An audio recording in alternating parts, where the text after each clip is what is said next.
peer-reviewed science, end of. Andy, please, Andy, calm down. I agree with you. Once it cannot be eternal, but once we've got it, we cannot get rid of it. Simple as that. Right. Simple as that. Andy, please calm down. Therefore, it had to be something. Andy, I'm going to remove you if you don't calm down. Okay, well, I'll calm down now. I'm just going to give you what I think what possibly could have happened, okay? We're reading scripture in the Bible that eternal. I don't know how he's eternal. I haven't got a freaking clue, okay? We read that he's all powerful. Power is energy. The cooling down of energy creates matter. Possibly that might be the way he did it. I don't know. Possibly, but it seems like the only logical answer. By the subject of elimination, we can get. Wait, what are you doing, man? Right.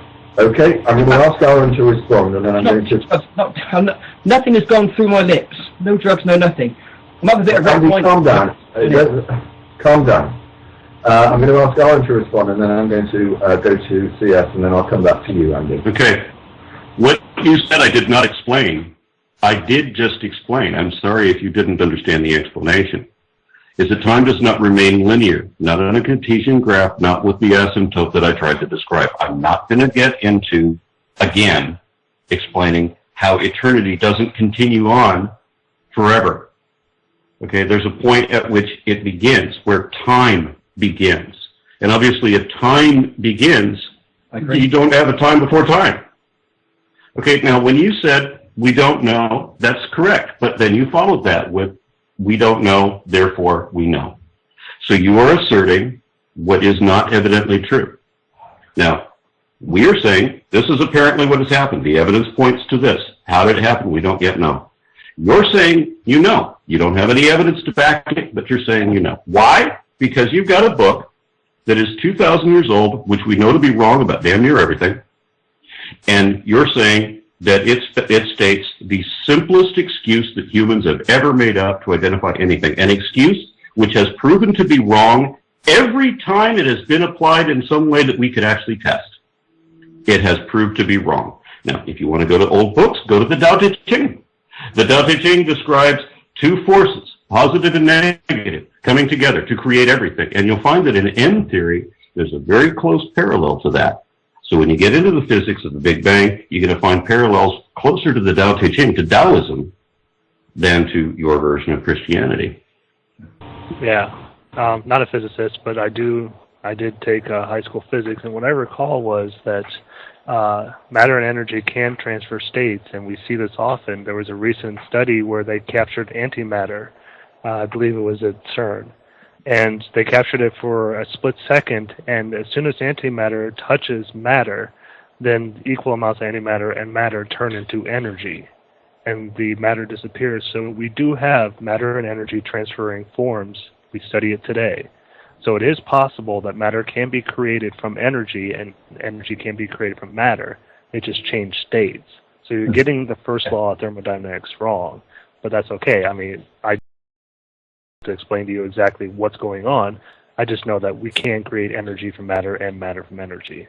All right, fair enough, but there had to be something there in the first place, whether it's energy or whatever, to make the Big Bang. I mean, that is pretty obvious. Something went bang, whatever it was. Okay, something had to be there to go bang in the first place, and then before that, obviously, something had to be there. But this is the latest thing, guys, okay? Lawrence Krauss, Phoenix University, Arizona. Happy Cabby knows about this, probably. He lives in the same city. He said the universe was nothing, but nothing actually weighs something. How does that work? Nothing actually weighs something, okay? This is Lawrence Krauss, okay? I say, so there was something there, it was weight. He went on to say, nothing isn't nothing anymore. Nothing is a virtual boiling brew of particles which are popping in and out of existence on a time scale that's so short we can't see them. I tell you the reason why you can't see them, because they ain't fucking there. Typical. Krauss goes on to say that the space between the protons is about 90%. He also said that quantum fluctuations, okay, within the this is within the empty space between protons, okay, is fluctuating. So there had to be something there to fluctuate. So quantum fluctuations can create a universe because we have a flat universe. I don't know. I'm not a physicist. Probably right. I expect flat universe. 3 different types: oval, flat, and there's the other one which I can't remember right now. closed, open, and flat. Cheers. Thanks, Sandwich. No problem, mate. Tasty man, by the way. What is your point? Are you challenging? No. Again, this is the latest theory by Lawrence Krauss, who's a very revered physicist from Phoenix in Arizona. This is the latest thing, okay? It's quantum fluctuations. We were talking about the other night, DPR, weren't we? But the thing is, you see, there had to be something there to fluctuate.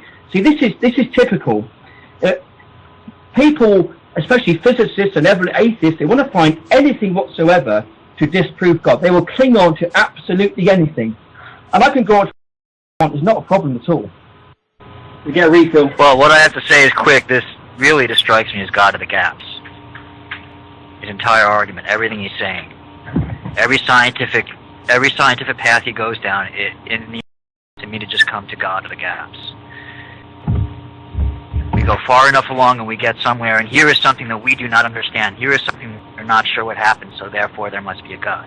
And the second thing I'm getting into here is, it seems to me that he's making a classic misunderstanding of the language of science. Essentially, when you're discussing terms scientifically, or just in general, when you tend to discuss things, we have a tendency to make inanimate objects active agents, to further help our understanding. It's how language works, and this seems to be a common mistake that creationists make. So, but I assume he's getting a snifter of wine, so he's not hearing me. Yeah. Yeah. I've got the glass of wine. I'm slowly getting pissed, but who gives a shit? I don't care. Andy, there's no need for language like that, please. Sorry. Accordance. I think I just want to follow up on what Puka was saying.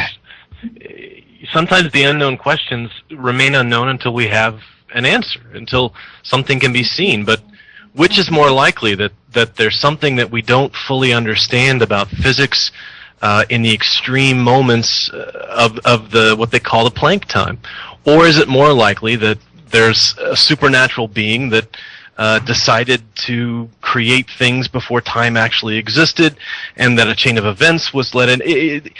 There are more than two possible theories. There are more than two possible mechanisms behind all this, and to immediately jump because you don't like the conclusions of one, or you don't think it's very likely, to immediately jump to another one and say, aha, therefore this one is very likely, is bad logic, right? What we need to say is, it is unknown.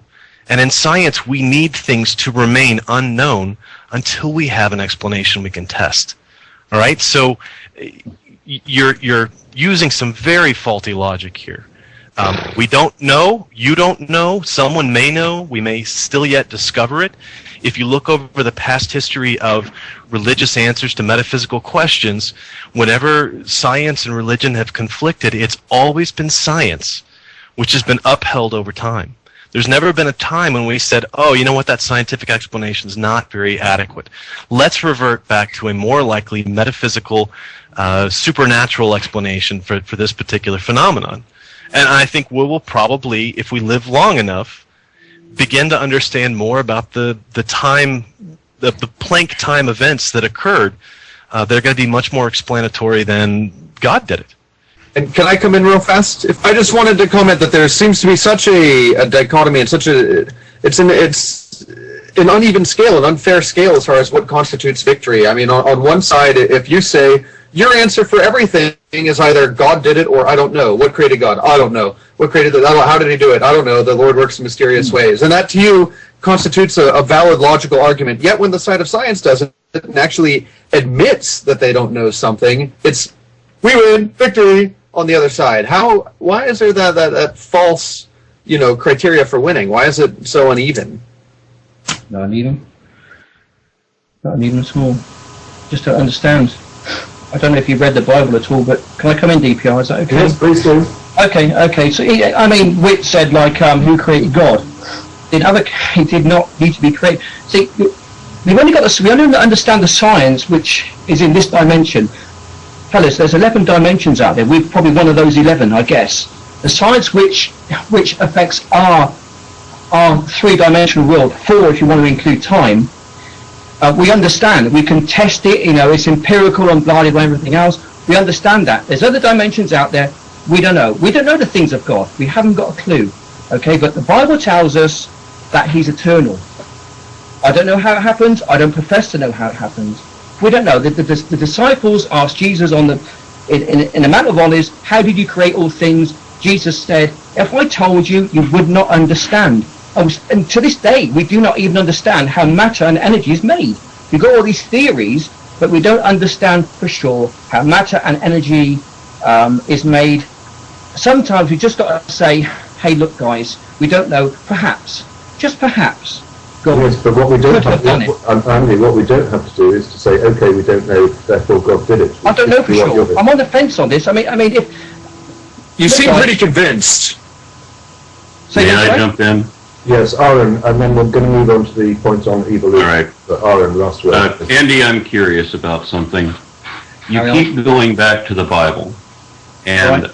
again, if you've no consideration whatsoever for the Tao Te Ching, and I'm curious about that. The Tao Te Ching is so much older than the Bible.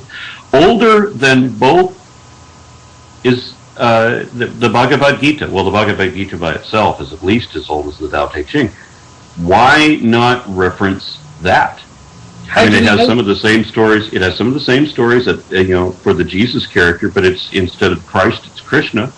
But it's the same sort of thing. So why do you give credence to one collection of mythos and not pay any attention at all? I mean, you said we don't know, right? Well, then let's look at all the sources making claims about it. Let's look at the Bhagavad Gita, which is so much older, and how it says, when Krishna explained to Arjuna how he created the multiverse, how he did it.